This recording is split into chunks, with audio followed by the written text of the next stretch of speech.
When Ghana discovered oil and gas in 2007, there was euphoria everywhere in the country. Everybody was happy. Everybody thought that at least some coins will come into his or her pocket. So people will have different kinds of meetings, getting together, talk, discuss, have ideas as to how we could exploit this natural resource very well. And so we could have the Norwegians coming in to organize programs. We could have other institutions from other countries coming to help us. And everybody was happy. But today we have been summoned here by the Public Interest and Accountability Committee. And this summon is for us not to be too happy, but to discuss something that is of grave concern to all of us. The declining nature of our producing fields currently.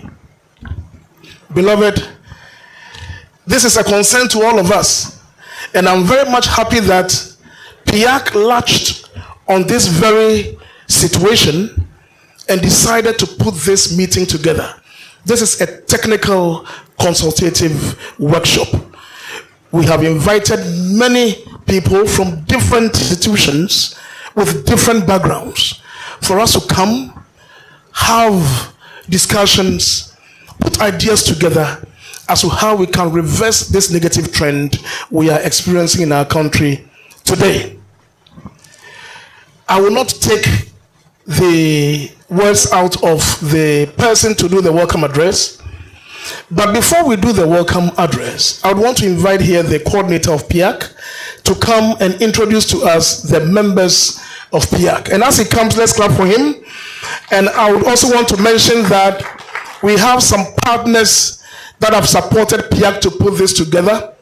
And they are the PIAC institution itself. We have the KNUST, we have the Petroleum Commission, we have GNPC, and we have Ghana Gas. These institutions have partnered with PIAC and the Ministry of Energy, our supervising ministry. Sorry, the minister is here. Yeah, I think I'm trespassing. Yes, sorry, Minister. So the Ministry of Energy is actually leading with PIAC in this exercise. And so Mr. Isaac Dramana will introduce the PIAC members to us, and then we'll continue. Okay. Thank you very much, Doc. Good morning, ladies and gentlemen, and welcome once again to this morning's gathering. The PIAC team this morning is led by the chair of the committee, Emerita Professor Elizabeth Adefio Shandoff, member representing the Ghana Academy of Arts and Sciences. We have the vice chair of the committee, member representing the National House of Chiefs, or therefore Amwakwa Boedu the 8th, Paramount Chief of Brema Sikuma Traditional Area and President of the Central Regional House of Chiefs. Not in any particular order, we have Mr. Constantine Kujeji, member representing Christian groups. We have Nana Kwekude, known in private life as Mr. Ransford Tete, member representing the Ghana Journalists Association. We have Mr. Richard Elima, member representing civil society organizations and community-based organizations. We have Mr. Edward, have Miss Yom Ama Abledu. And for that, we will invite here the chairperson of PIAC, Professor Emerita Elizabeth Adefio Shandoff, to do this for us. Please, let's clap for her as she comes.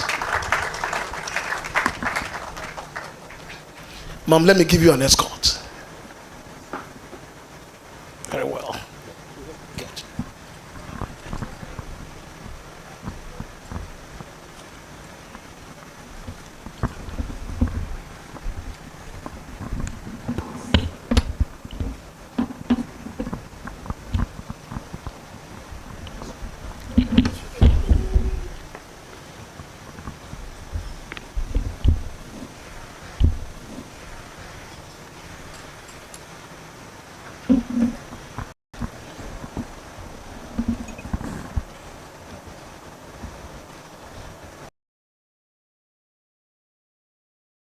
Faces here this morning. That makes me very happy. PIAC members, past and present, Honorable Minister of Energy, Honorable Minister of Energy, an accountability committee, and on my own behalf, I would want to extend a warm welcome to you all to this critical, technical, constructive, and consultative workshop. I'm pleased to note that after the feverish planning and preparations, the workshop has today seen the light of day.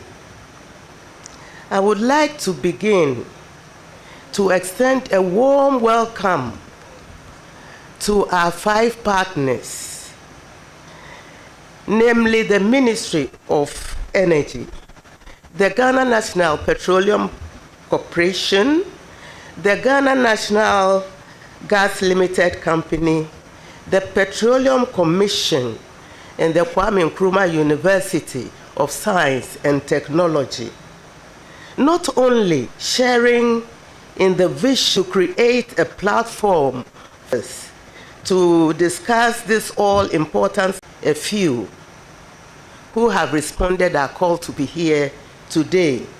We welcome all participants, and we thank the organizing team drawn from the party and all others who have worked tirelessly to see the program come into fruition.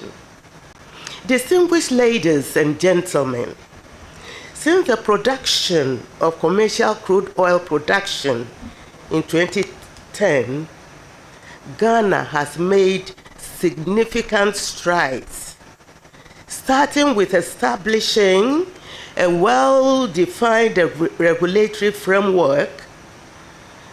Oil production has increased to over $9,000 billion.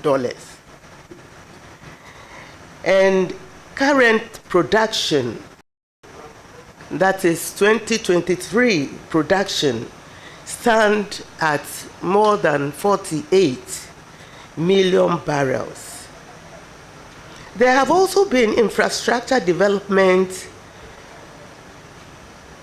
and investments such as the Atuabo gas processing plant and the Takoradi thermal gas pipeline, and many others, too many to mention. Despite these achievements, there are many challenges to be surmounted. The decline in crude oil production has been a concern to PIAC, and I'm sure for the government and the nation as a whole. In its 2022 annual report, PIAC raised the issue of declining crude oil production in Ghana for the period 2020 to 2022, and the need for urgent action to arrest the disturbing trend. In its 2023 annual report, the committee reiterated this recommendation when its action declined. Through its statutory report, it raised the sustainable development of Ghana's petroleum resources to reverse the production decline. Distinguished ladies and gentlemen, recognizing the importance of comprehensive approach to consultation, this workshop aims to identify challenges and issues related to the energy transition and sustainability. It seeks to address the decline in crude oil production, explore solutions through technical expertise and collaborative discourse, and chart a way forward. Let me take this opportunity to assure our stakeholders and partners that this technical consultative work is not being organized by PIAC under its compliance monitoring mandate. The committee is organizing this workshop in partnership with stakeholders based on networks and collaborations it has built with them through its work. Will therefore be used exclusively for the purpose of this discussion. This is a momentous and historic occasion for all of us to contribute to changing the current narrative that has become a trend for the past 4 years in the petroleum industry. Together, we have the power to achieve what would be impossible alone. I urge all players in the upstream petroleum industry, partners, stakeholders, academia, to collaborate to find an innovative and lasting solution to the decreasing crude oil production in Ghana. I'm confident that our discussions and interventions will lead to meaningful outcomes that will inure to the benefit of the industry and to the citizens of Ghana. As the saying goes, when there is teamwork and collaboration, wonderful things can be achieved. Let us make sure that our deliberations for this work are really productive. I thank you all.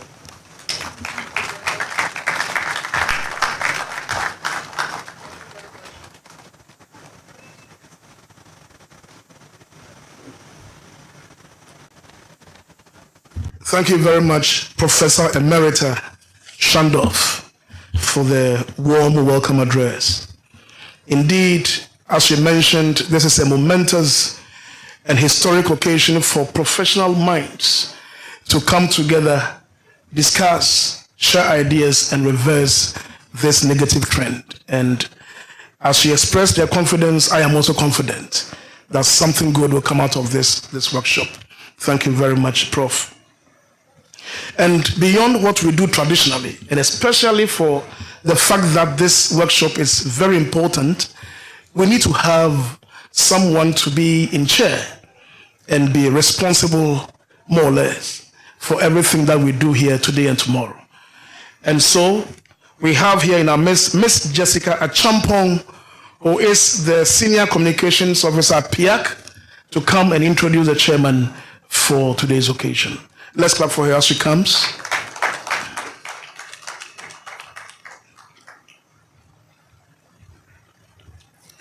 Good morning, distinguished ladies and gentlemen. Oh, good morning. Thank you. So I have a very simple task this morning, and it is to introduce our chair for this occasion. So I'll go ahead to read his profile. Our chair is a senior oil and gas professional with over 3 decades of upstream oil and gas industry experience. He has been at the forefront of promoting Ghana's oil and gas potential. He played a key role in the discovery, development, and production of the Jubilee 10, Sankofa Jinyame, and Pecan fields, and has been instrumental in the design and implementation of all upstream oil and gas policies. He played a technical and strategic advisory role in the multidisciplinary team that Ghana established for preparing and putting across her case before the International Tribunal on the Law of the Sea, ITLOS, that delimited the Ghana-Cote d'Ivoire maritime boundary. He has also played a key role in the institutional and regulatory reforms in the sector post the Jubilee oil discovery. Our chairman for this morning has led strategic planning teams on numerous occasions to develop strategies for the energy sector in Ghana.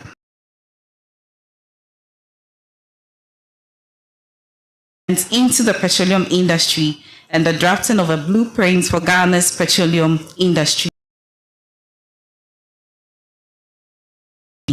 He has as well been involved in management duties at the University of Ghana. He served as a member of the management committee of the University of Ghana Business School, the School of Physical and Mathematical Science, and is currently the chair of GMPC Research Chair in Petroleum Geoscience at the Department of Earth Science. He currently serves on the board of GOIL PLC. He has an honorary Doctor of Science degree and an executive MBA degree from the University of Ghana. He also has an MSc degree in Exploration Geophysics from the Moscow Institute of Exploration Geology. Our chair is currently the Vice President in charge of Exploration and Production for the Springfield Group. Ladies and gentlemen, I present to you Dr. Thomas Kofi Menu, our chair for this technical consultative workshop, and I have the honor to invite him to give us his welcome address. Thank you.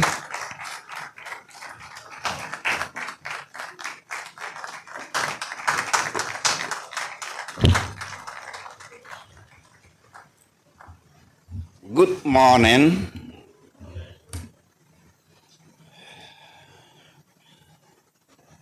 It's indeed a privilege to chair this momentous occasion. Madam Chair for PIAC, thank you for putting together this workshop. I would like to say that all protocol observed so that I don't step on anybody's toes. But to begin with, I will just take a memory. I'll just go along the memory lane a few years back, 18 June 2007. Jubilee Field was formally discovered on the back of a set of regulatory laws, PNDC Law 84, GMPC Law, Petroleum Income Tax Law of 188. Come February 2008, 25th, when the question was put, how do we make this discussion forum? The Norwegians were there, World Bank was there, Azerbaijan was there, Indonesia was there, Commonwealth Secretariat was there, and the Ghanaian professional bodies were also there. A number of steps were taken. One, institutional reforms. Two, enactment of the PRMA, which gave birth to PIAC, and thank you that you played a key role in the management of the resource up to now. There was also the institutional restructuring, which led to the formation of Petroleum Commission, where the regulatory role of GMPC was carved out and given to Petroleum Commission. Were taken. One, institutional reforms. Two, enactment of the PRMA, which gave birth to PIAC, and which led to the formation of Petroleum Commission, where the regulatory role of GMPC was carved out and given to Petroleum Commission. And a new Exploration and Production Act have been passed in 2016. But the question is, why haven't we increased the discoveries? At least, Madam Chair has made it very clear the decline. But to quote the upstream chamber, we peaked production from the 3 fields somewhere in 2019 at 71 million barrels a year. This has declined to about 48 there. Is it from the subsurface? But don't get me wrong, every oil field will decline at a point, because we say that it's finite, it's non-renewable. So every oil well that is producing will decline at a point. But how do companies sustain and improve on the decline? What is our reserve replacement ratio?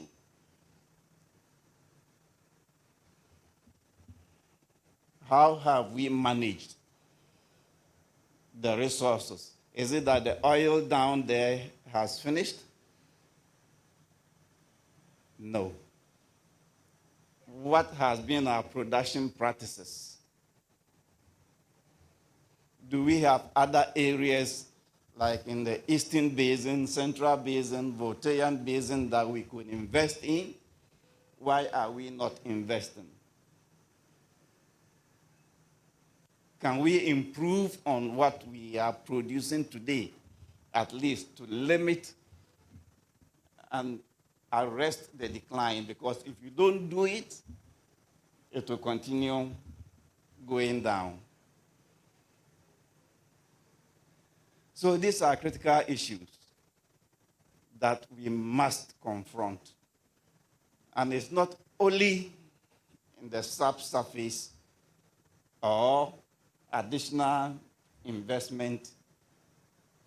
The laws we put in place, are they really helping us? Why is it that at the period that we restructured the whole industry, brought in a lot more transparency, because we said that Act 84 was not transparent enough? Why is it that at this time that we are facing all these decline problems?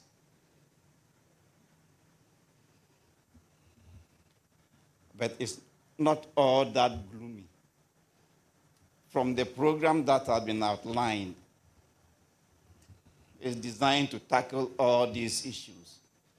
And looking at the various stakeholders that will be engaged in these discussions, I have no doubt in my mind that at the end of the day, of the 2 days workshop, we will have a very clear roadmap to arresting the decline and increasing the production. So I urge us all to put our shoulders to the wheel and participate fully in the 2 days discussions. Thank you. Dr. Thomas Menu. Thank you very much. I remember when I joined GMPC in 2007, 2008, thereabout, Dr. Menu was the director of operations. And this man will be at the office 5:30 a.m., 6 a.m. he's there. He's there till everybody leaves. He is a walking temple of ideas. And PIAC, you couldn't have had anyone better to chair this occasion than Dr. Thomas Menu. Let's clap for him. Okay, Menu, thank you very much. I would want to introduce the international oil companies that are producing in Ghana at the moment. Do we have the Chief Executive Officer or his representative from ENI? ENI. Okay, they are not here yet. Oh yeah, Zoo is at the back. All right, thank you very much. I can see Nana Piache from Cosmos Energy. Let's clap for Nana Piache. Nana Piache was also with the GNPC for many years, and he left the shores of Ghana, and he's now back contributing to the development of our country. Do we have the MD or his rep, Talo Ghana Limited? Talo? Very well. Thank you very much for coming. Thank you very much. And of course, for GMPC, GMPC is a partner, and I'm seeing them also as a commercial entity. Do we have the rep of the CEO of GMPC here? I can see my technical man at the back, who is representing the chief executive. Ex-Loco, GMPC subsidiary. I know Mike Kaite is on the bail. They'll be here shortly. Dr. Chair, Madam PIAC Chair, Honorable Deputy Minister, Nananom, distinguished ladies and gentlemen, it is now time for us to hear from the Ministry of Energy, our supervising ministry. And the one to do the remarks for us is no other person than Honorable John Parliament for Mpoho. Honorable, the audience is ready for you.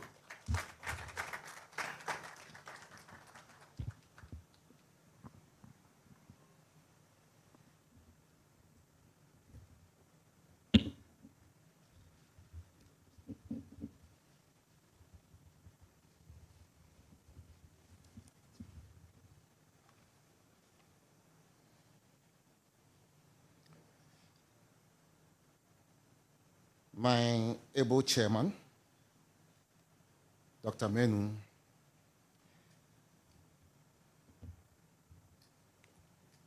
I just asked him whether he has written a book. And he just told me, no, he has not written a book. So I've just charged him that he should write a book. And then detailed how we started, where we are now, and the future of our domestic oil and gas industry. So I've charged him to write a book for the next generation and the future of our young ones to be able to know. Because there's so much in this man that anytime I will meet him, when he speaks, the takeaways that I get from him is numerous. Dr. Tenedi, thank you very much for chairing this program. God bless you.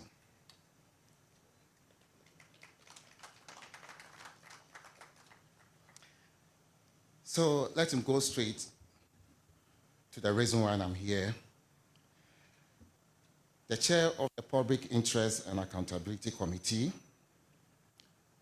Nananom present, a representative of the state-owned enterprises, the representative of the international oil companies, civil society organization present, the academia, the media, distinguished guests, ladies and gentlemen, good morning. It is a laudable of PIAC to take the initiative to bring together Ghana's upstream stakeholders and some of the brightest minds in energy issues to share insights on how to arrest the declining oil and gas production in the country. This initiative will complement the effort of the ministry, the Petroleum Commission, and the Ghana National Petroleum Corporation, who have been embarking on policy reforms, data acquisition, roadshows to overcome this issue. It is a common knowledge that at one point, Ghana's average cumulative daily oil production stood at 200,000 barrels per day, but it has since declined to about 130,000 barrels per day. While gas production has increased since 2019, much the associated gas is re-injected to support oil production.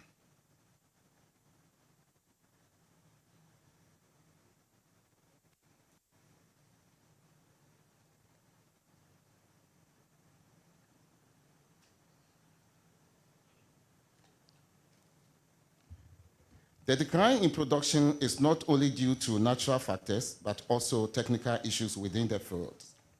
Despite various efforts, we continue to face challenges with a low reserve replacement ratio.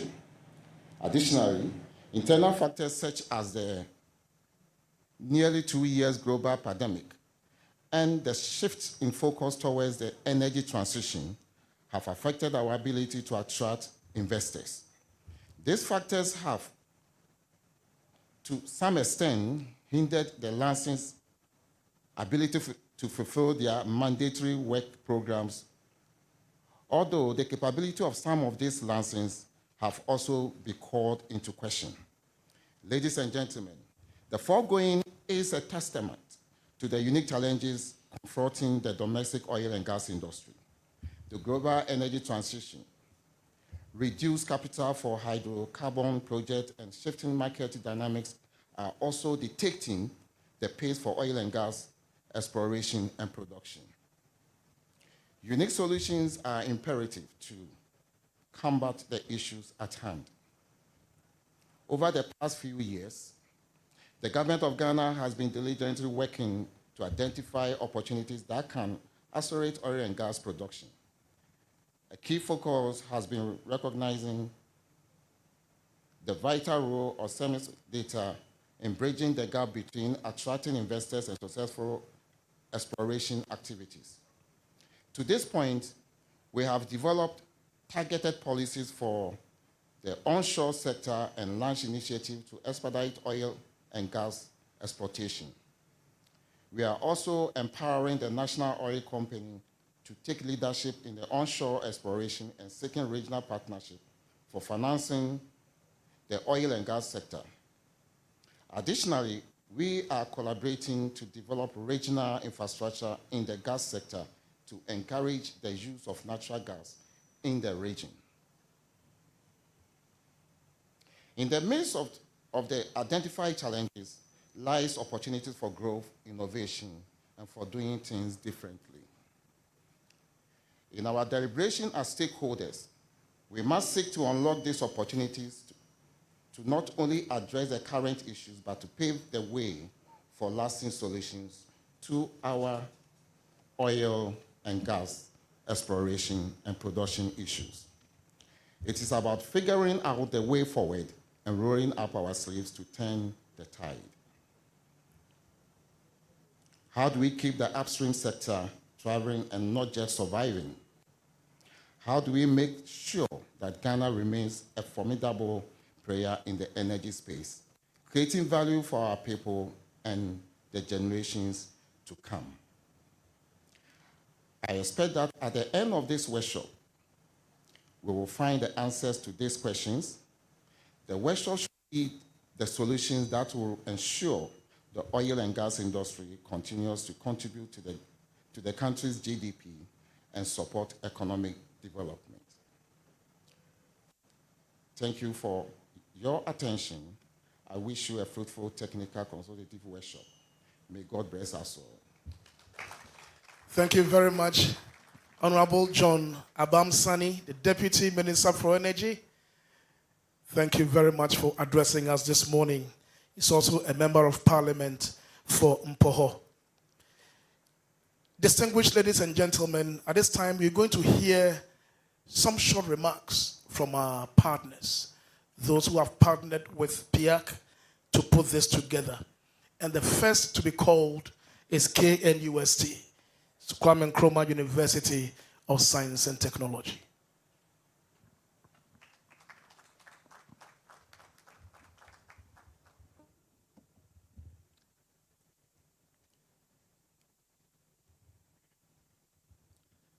Good morning.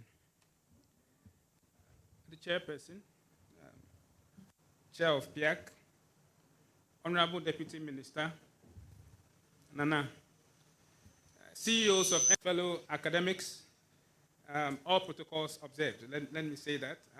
It's an honor for me to be here today, leading a team from KNUST to this crucial workshop.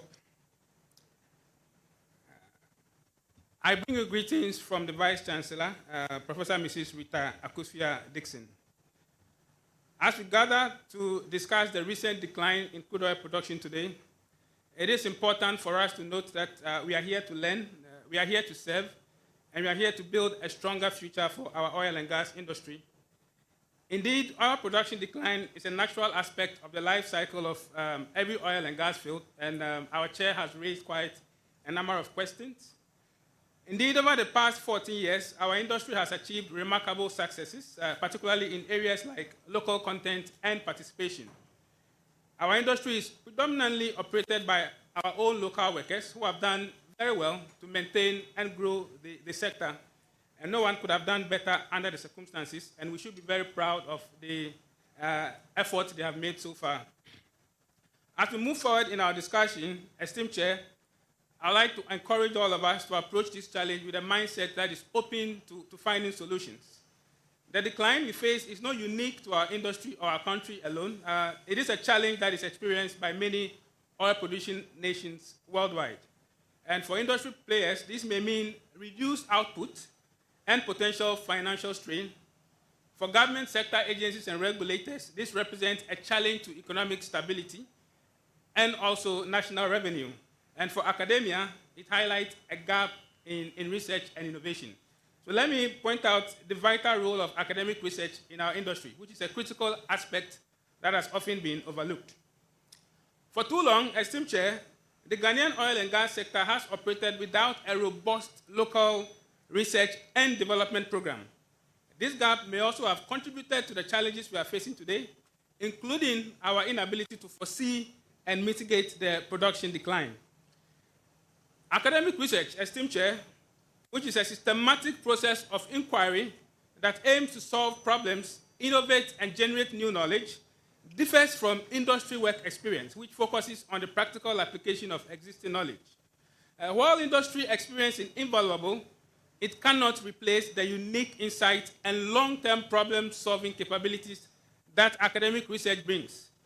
Both are essential, but each plays a distinct role in ensuring the success and sustainability of the industry. Operating an oil and gas field without the support of academic research, esteemed Chair, is akin to navigating without a map. It leaves us reactive rather than proactive and unable to identify potential problems before they escalate. Problem solving in our complex industry requires time, resources, and expertise. And as you may know, these are elements that academia has in abundance.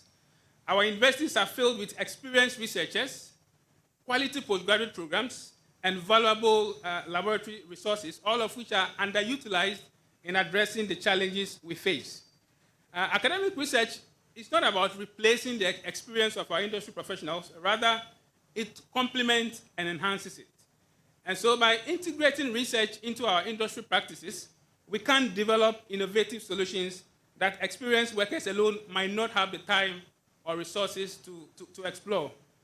We must recognize the potential within our own academic institutions. Indeed, Ghana is home to at least 5 great universities, you may know, with top-tier researchers who are eager and capable of contributing to the oil and gas industry. What we need is the will and the trust to engage with academic research.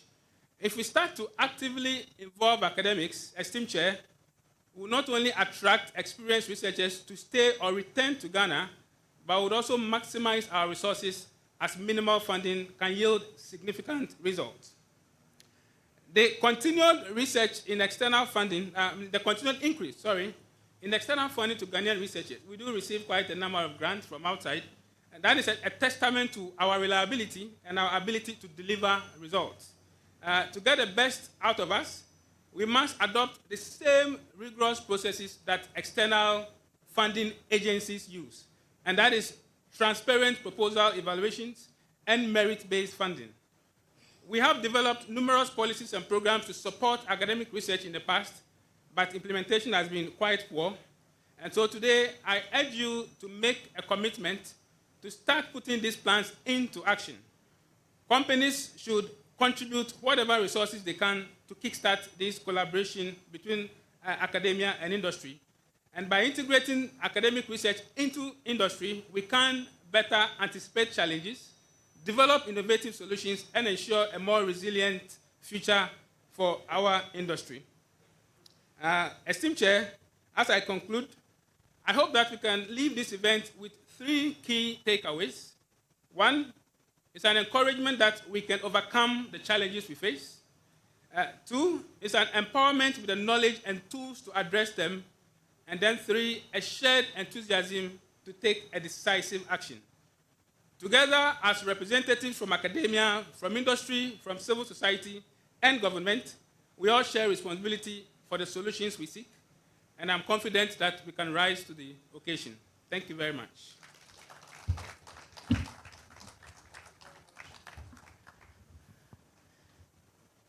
Yes. Yes, I've been told to come up so that the camera will capture me. So that is Professor Francis Kamaso.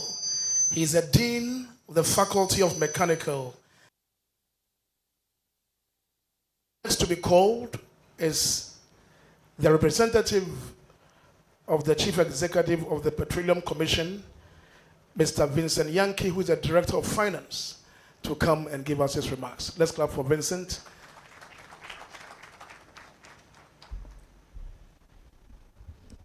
Good morning, all. Of course, the venerable professor has spoken, and Dr. Menu has also spoken. So all protocols duly observed. Greetings from the Chief Executive Officer of the Petroleum Commission. He's out of town on an equally important engagement, and he's asked that we make a statement on his behalf because he considered this very, very important. Incidentally, the Petroleum Commission takes this dwindling oil reserves very seriously. And as we speak now, there's a team actually at the Commission, of which I'm part, working on various aspects of arresting this scenario that we find ourselves in. Now, I asked him whether he had any speech to be read on his behalf, and he mentioned that there are 3 key areas that he may want us to convey to PIAC. And those 3 areas are the fact that for the existing producing fields, we want to enhance the production because, as we mentioned in Dr. Menu's address, that there's a decline in the production levels. And for that, technically, we are looking at the infrastructure-led production processes with our partners. And of course, I don't want to go into the technical bits of things, but we are keeping our eye on the ball as to how to enhance production. We're also looking forward. By looking forward, we are saying, what should we do to attract investors who bring their funds into the country? And for that, we realize that one key area that we can look at is our fiscal terms. And so for now, we are looking at how best we can insert. And so there's a team that is working on that as well. And hopefully we'll present an advisory paper to the minister. Now, in the current talk on energy transition, certainly there is a lot of competing forces for investment capital. And so every forum that we have attended across the world, there's always a talk of moving funds from our industry to new sources of energy, the cleaner ones. And so there is a need to compromise, to make certain adjustments. If it means giving out something to get something, that is what the Commission seeks to do. And for that, we are looking at how Ghana is going to be hit after giving certain, in fact, we are going back to pre-2010 periods where we had to incentivize as many as possible, which led to the Jubilee Field discovery. And so certainly, there's going to be a conversation on that. And for that, the Chief Executive says that the theme that we are about to discuss is in line with what the Commission also seeks to do. And he wishes all of us the best of discussions, and hopefully the communique that is going to come out, the Commission will certainly make sure that we implement. I thank you very much on behalf of the Chief Executive Officer. Thank you very much, Mr. Vincent Yankee, the Director of Finance at the Petroleum Commission. He controls the cash. So if you need cash, please see him. But don't tell him that I told you to see him. Thank you very much, Mr. Yankee. The next to be called is the General Manager Engineering, Ghana National Petroleum Corporation, representing the CEO, Mr. Sunu Atta. Victor.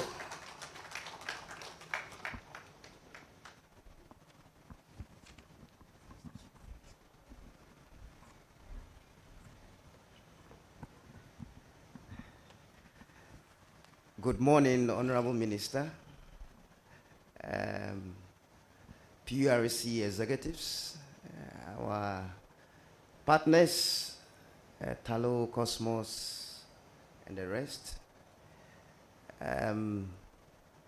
Honorable Minister, good morning, and let me greet my former boss, and who is always my boss, Mr. Thomas Menu, especially. He's a doyen in the industry, and making him the chairman of this event is apt, because once upon a time, he was slugging it out on the other side in GMPC. Today, he's on the other side talking to us. And we do have some very, very interesting conversations. I recall one time he was trying to push an operator's position, and some young guys told him, this is what he taught us. Have it. We had a good laugh. But I'm so grateful to be here today to talk about the very existence of the industry, our lifeblood reserves. And before I go on, I bring greetings from my chief executive, Mr. Joseph Abuabudazi, who has been taking out on an equally important assignment. So remarks. When I joined GMPC some years back, some people told us we'll never find oil. But as oil people, it can be quite conflicting. You don't see anything, no production, but you're still there, working every day to get oil and gas for the country.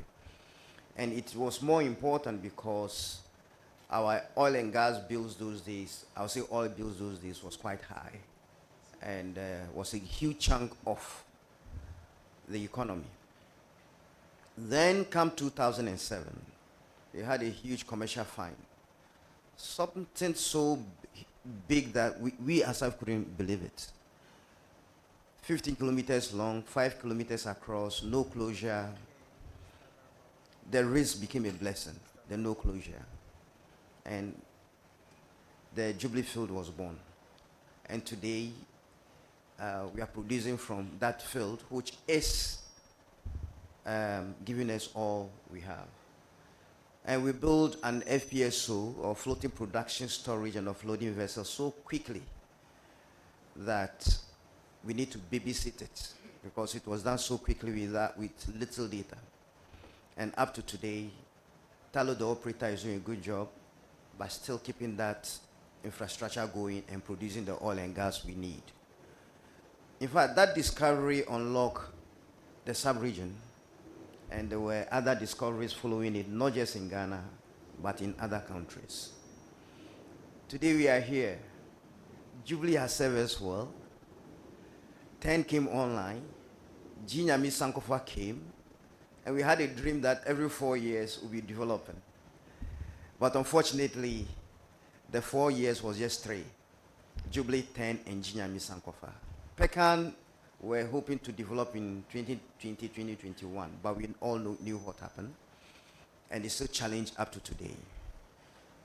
Today we are going to discuss with you, or we are all going to sit together and discuss how we unlock other resources that we have, especially in the eyes of, or in the storms of transition, where global funding is saying that, look, this industry that has served everybody well and made the world so nice to live in and given us so much wealth, you are the bad boys, so we'll not give you money. How do we tell our story? How do we keep developing this resource, which is still serving the world, that we can get funding to it and at the same time serve the energy needs of the world? And how do we do that in the face of the hailstorms of transition, renewables? In Ghana, Jubilee peaks and then we bring something in, it goes up again, and then we are facing challenges of decline, we'll bring in something again, I'm sure. And then we'll keep going. 10 has a lot of gas, but there's no market. So a lot of people see 10 as declining. Meanwhile, there is a resource there that we can tap into. Jinyami Sankofa, just like Jubilee, although Jinyami is not that great as Jubilee, the operator there finds ways and means, ENI, to keep the ullage or to keep the FPSO filled and to keep producing gas. Now, in the discussion, one of the contexts we need to look at, what do we have? We have loads of gas, and we have an indigenous market as well as a regional market that needs that gas. Let's look at that in the discussion so that we don't throw our hands in the air. Oh, from these 3 fields, all is finished, all is done. No. Again, we have most of the licenses expiring in 2023, the production licenses. Meanwhile, there will be gas there. Some amount of oil that will need some tweaking to bring up. We need to look at that. That, again, immediately we unlock that, changes the reserves numbers. Then we have prospects that both partners, that's Etalo, ENI, Pecan, and others, Eco Atlantic, you name them, Springfield, they all have prospects that are there that we need to bring online. How do we do it in the headwinds of no money from the banks? There is a way we can do it. The bank says include, how do you call it, renewables. So let's look at that. And again, how do we fund this from Ghana? How do we empower GMPC to bring some of those resources online? Because that's the way many countries are going. They are empowering their national oil company to bring those resources online so that we can power Ghana, the sub-region, and Africa for that matter, for the economic heavens that we are looking for. There will be many discussions here. My team from GMPC, vibrant young men that we are handing over to Mr. Thomas, I'm joining you at the end of the year, but which is a very good discussion. And PIAC, we say kudos for organizing this so that we can discuss this very existence of the oil matter on a platform like this. So I want to say ayeko and thank you to PIAC, and thank you for everybody for coming. Thank you. Thank you very much, Mr. Victor Sunuata, General Manager Engineering, Ghana National Petroleum Corporation. And with this set of remarks, the last but not the least will be from Mr. Abdul Mubarak Duty, representing the CEO of Ghana National Gas Company. Abdul Mubarak, yes, let's clap for him as he comes. He's the manager accounts at Ghana Gas. Good morning. Honorable Minister, all protocols observed. As you heard, our CEO is also engaged in another equally important activity. So he has asked that we share with you in solidarity for the discussions we are going to have here. As the saying goes, we all are aware that the energy industry, the oil and gas sector, is the engine of the growth of this country of ours. Whether we like it or not, it is the parable of a cooking pot. We all feed from it. And then we have a family head in the name of PIAC. PIAC has seen that the cooking pot, the water level is going down. The food that is supposed to feed all of us is also going down. The cooking pot is tilted. We can only hope that it doesn't pour. Fortunately, the time is ripe, and once the family head has brought us together, we can only be happy to be part of this occasion. So from our CEO, we are happy to be part of this, and the experts, we know, Ghana Gas, GMPC, PIAC, and all the rest of the members of the family are gathered here to make sure that our tilted cooking pot is back in shape so that we can all feed from it. So we thank you, and we are going to give the little we can, that at the end of the day, we'll have a happy family that will feed all of us in the industry and the nation at large. Thank you very much. Thank you very much, Abdul Mubarak of Ghana National Gas Company. Thank you very much. Everyone is a dignitary here today, and I'm happy for that. And there are notable ones amongst us also. And as and when I receive the details from those at the back end, I would introduce them.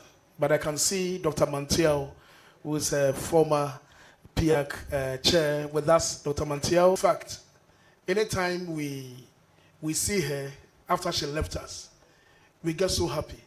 Dr. Juliet Chumesi Anoche. Dr. Juliet was a consultant, local content, and all the things that we see here today, local content, participation, localization, she was right there from the beginning, helping the commission put all that together. Let's clap for her. And I also want to say that she has recently been called to the Council of the ECOWAS Regional Competition Authority. Congratulations, Dr. J. Congratulations. She has a PhD in law. And those times, anytime I see her, I say, so you, how do you do it? This is your head, PhD in law. Hey, Doc, thank you very much. And I can also see Madam Cynthia Lumo with us. Cynthia is the Deputy Managing Director at Talo Ghana Limited. And many of you don't know that Cynthia was a top lawyer at GMPC. We joined GMPC at the same time when we all came back from the US. And then she left us, went to MTN, and now back into the industry. Cynthia, thank you very much for coming. Yeah, let's clap for her. Ladies and gentlemen, distinguished ladies and gentlemen here, it is now time for us to hear from our keynote speaker. And the keynote speaker will speak on the overview of crude oil production in Ghana, the journey so far. Our keynote speaker is a lawyer by profession and an expert in energy law and policy. The keynote speaker is a lecturer at the UCC School of Oil and Gas. Ladies and gentlemen, may I introduce to you Mr. Constantine K.M. Kujedi, who is also a PIAC member. Let's clap for him as he comes. Thank you very much. Thank you very much, Mr. Moderator. And good morning to all of you. May I say, before my dean chastises me, that I also teach at the Faculty of Law, UCC. If you don't mention that, my dean will ask me, why is it that I didn't also say I teach at the faculty, at least to also project the image of the faculty. So that is an addition to that. Thank you. We take notice of that, sir. Mr. Chairman, Dr. Thomas Kofi Menu, Honorable John Kwabnaban Abuasani, Deputy Minister for Energy, Chair and members of the Public Interest and Accountability Committee, PIAC, past chairs and past members, industry experts, stakeholders, the media, distinguished ladies and gentlemen, good morning once again. It is indeed a privilege and an honor for me to deliver this keynote address on the overview of crude oil production in Ghana, the journey so far. At this all-important technical consultative workshop, which seeks to discuss and find an antidote to reverse the declining trend of crude oil production in Ghana in recent years. I am particularly grateful to the chair of PIAC, Professor Emerita Elizabeth Adefio-Shandorf, and the PIAC team for counting me worthy and nominating me to fulfill this task. The subject for deliberations of the next 2 days is indeed a national concern and crucial to the future of Ghana's upstream oil and gas industry. The conveners, PIAC, and its partners, Ghana National Petroleum Corporation, Ghana National Ghana Gas Limited, KNUST, Petroleum Commission, and the Ministry of Energy are worth commending for providing the platform to discuss this trend and attempt to provide solutions to safeguard Ghana's upstream oil and gas industry. I wish to take us to some history of the upstream petroleum industry in Ghana. Ghana's upstream petroleum exploitation history dates back to its pre-independence era, precisely in 1896, when oil seepages were found onshore around the Tano Basin of Nzimaland in the western region of Ghana.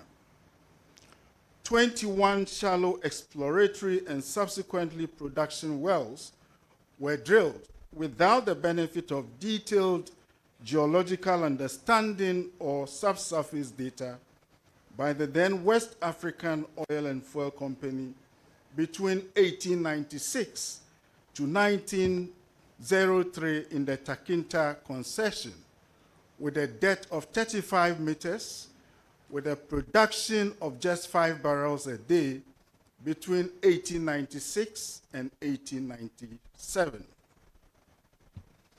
In 1967, there was an attempt to expand petroleum exploration into offshore basins, leading to the discovery in 1970 of the Sorpon field in the central region by the Signal Amoco Group.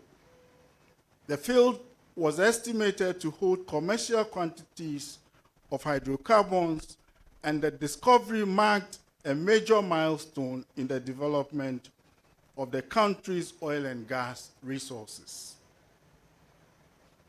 Following this discovery, mega production began in 1973 with Agripetco as the operator of that field. This Sorpon field was relatively small, but it represented a key step for Ghana in the upstream oil and gas industry as an oil-producing country.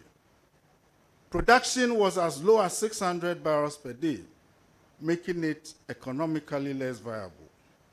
Over time, production of the field peaked in the early 1980s, producing about 4,800 barrels of oil per day. As production continued, output, however, started declining due to aging infrastructure and depleted reserves. And by the early 2000s, the field's production had declined significantly, culminating in its decommissioning from 2021. And indeed, the field is still undergoing decommissioning. While the Sorpon field is no longer in production and is currently being decommissioned, it holds historical importance as one of the early commercial oil finds in Ghana, which paved the way for later discoveries in the country and undoubtedly holds invaluable data for continuous use by the industry. Following the success of offshore exploitation of petroleum in the Sorpon field, efforts were made to put in place and build the institutional capacity, as well as the statutory and legal framework that will streamline and accelerate the country's exploration and production efforts. These led to the enactment of Ghana's Petroleum and Exploration Law, 1984, PNDC Law 84. Prior to this, the country's national oil company, the Ghana National Petroleum Corporation, had been established under the GMPC Law 1983, PNDC Law 64, with a mandate to regulate and undertake the exploration, development, production, and disposal of petroleum in Ghana. I must say that this regulatory mandate has since 2011 passed on to the Petroleum Commission of Ghana. With these interventions, exploration was properly planned, undertaken, and sustained, leading to greater interest and participation of international oil companies in Ghana's sedimentary basins and numerous discoveries offshore. In 2004, Ghana entered into a petroleum agreement with Cosmos Energy Ghana and the EO Group in respect of the West Cape 3 Points block. In June and September 2007, significant commercial quantities of oil were, however, discovered 60 kilometers offshore Takoradi, Ghana, in the Cape Three Points block of the Cape Three Points Basin and the adjacent Deepwater Tunnel block in the Tunnel Basin, respectively, under two distinct petroleum agreements. With these discoveries straddling the two blocks, a unitization agreement was executed to produce the oil from this field, named the Jubilee Field, as one unit. With proven reserves of 600 million barrels, the Jubilee Field was estimated to contain recoverable reserves of at least 600 million to 1.8 billion barrels of high-quality crude oil of 37.6 degree American Petroleum Institute standard API of 95 meters net pay, with an upside potential of 3 billion to 800 billion cubic feet of gas, and was set to produce 120,000 barrels of oil per day from November 2010 and 250,000 barrels daily from 2013. This discovery marked Ghana's largest oil discovery in commercial quantities. And with the estimated production, Ghana could be earning revenue of about $1 billion annually from that field alone, with a daily net export of 184,000 barrels from 2013. This field was officially commissioned in 2010, and production began shortly afterwards in December 2010, making Ghana a key hub for investment in the global oil and gas market, with Tullow Ghana as the operator of this unified field. Ghana's president at the time, His Excellency John Agyekum Kufuor, referred to this discovery as a potential turning point that could transform Ghana into an African tiger with rapid economic growth like that seen in some African countries. Following this discovery, there were other discoveries between 2009 and 2011, to wit the Chunibwa and Ntomi fields, 10 fields that comprise 10 separate hydrocarbon pools in the western part of the Deepwater Tunnel contract area, with estimated reserves of 240 million